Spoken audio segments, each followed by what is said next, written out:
Churchill's first year as Prime Minister is electric in the Splendid and the Vile book review. There are countless books about World War II, but there's only one Erik Larson. The author is known for his fascinating non-fiction accounts of subjects ranging from guns to hurricanes. His best-known work, The Devil in the White City, told the story of the 1893 World's Fair and notorious serial killer H.H. Holmes. Over his career, he has developed a reputation for being able to write about disparate subjects with intelligence, wit and beautiful prose.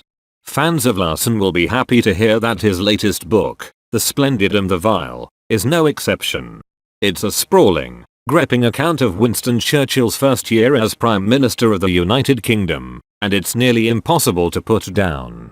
Larson's book starts off with a recounting of a singular event that occurred just before dusk on the 10th of May, 1940, one of the loveliest evenings in one of the finest springs anyone could recall. Earlier in the day, Germany had invaded Belgium, Luxembourg and the Netherlands, sending a shockwave of alarm in the UK, which was already dealing with political unrest. Prime Minister Neville Chamberlain had resigned, and King George VR appointed Churchill, then First Lord of the Admiralty, to replace him.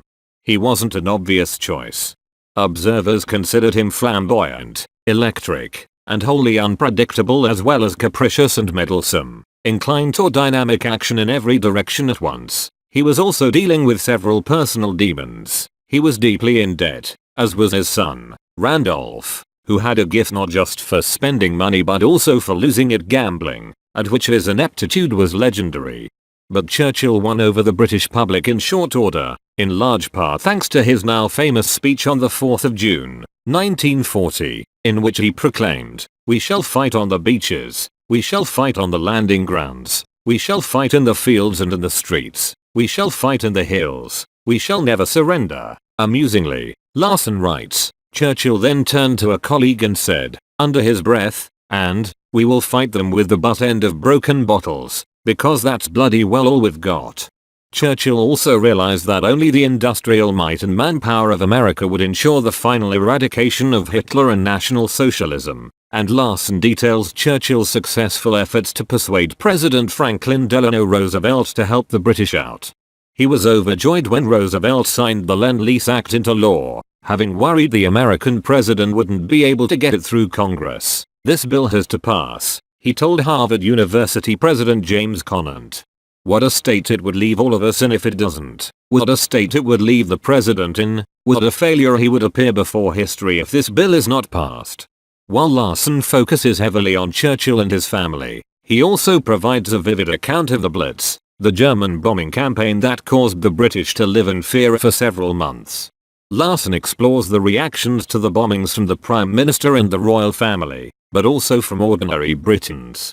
One young boy, asked what he wanted to be when he grew up, a fireman or pilot or such, answered, "Alive." Larson writes, thus managing to convey the terror that everyone in the UK felt. Not every anecdote is so dire. Larson also writes about Joan Wyndham, who was determined to have sex with her boyfriend during the Blitz, lest she die a virgin. Her reaction afterwards, "If that's really all there is to it, I'd rather have a good smoke or go to the pictures." Larson's decision to focus on a wide group of people, including civil servant Jock Colville, scientist and advisor Frederick Lindemann, and military assistant Hastings Puggis May, among others, is a wise one. While Churchill is clearly the main character, Larson's profiles of his aides and colleagues add valuable context to the Prime Minister's role in the war.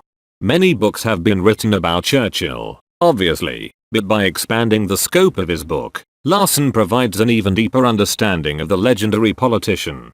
And although he doesn't at all neglect Churchill's actions and policies, he also paints a vivid portrait of the politician's personality, which was intense and erratic.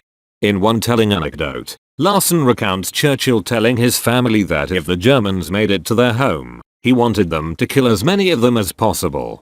When his daughter-in-law objected, saying she didn't know how to use a gun, Churchill responded, "You could go into the kitchen and get a carving knife." He was not joking. There are many things to admire about The Splendid and the Vile, but chief among them is Larson's electric writing. The book reads like a novel, and even though everyone, hopefully, knows how the war ultimately ended, He keeps the reader turning the pages with his gripping prose. It's a more than worthy addition to the long list of books about World War II and a bravura performance by one of America's greatest storytellers.